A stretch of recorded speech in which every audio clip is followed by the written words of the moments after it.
If you've been following this free online advanced driving course systematically from the website, which I encourage you to do, then you will have noticed when you got to the point of intersections that things got increasingly complex because of the fact that you now have vehicles approaching from different directions.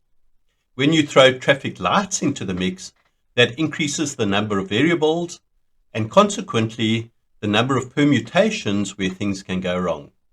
In this video, we're throwing more variables into the mix in the form of U-turns taking place in the intersection. And so, as you can imagine, that likewise just increases the complexity and the possibility of where things can go wrong. In the animation, we're having a look at a slower vehicle doing a U-turn at an intersection. Now, we mentioned in a previous video on intersections that the longer a vehicle spends in the intersection, well, the greater the risk of that vehicle being collided with, simply due to the fact that it's spending more time in the intersection. For a U-turn, where it is a larger vehicle, then because of the tighter turn, the vehicle is going to be spending more time in the intersection because it's having to do that turn a lot slower. We see this in the animation. So that's one increased risk that we've got to be aware of, where there's a slower vehicle doing a U-turn through the intersection. Let's have a look at a real life clip now. And yeah, we've got this truck doing a U-turn, fairly tight turn. So because of that, it cannot really take that turn at speed, spends a lot more time in the intersection and increases the risk of a collision, as we'll see now in the real life clip.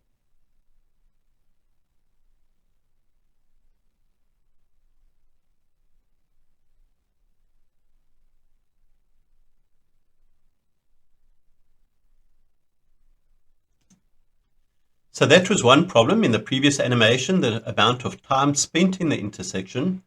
But the other problem exists where the oncoming vehicle is traveling at a high speed.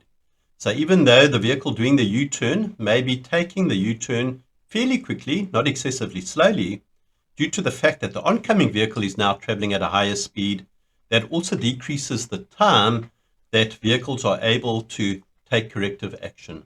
So it's like, in effect, the vehicle traveling at a normal speed, but the vehicle doing a U-turn traveling a lot slower. It amounts to the same thing.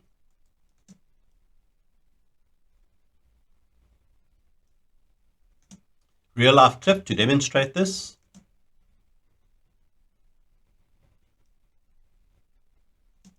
So there you could see the vehicle approaching the intersection in the right-hand lane was traveling fairly rapidly, and because of that, we had the resultant collision in the intersection.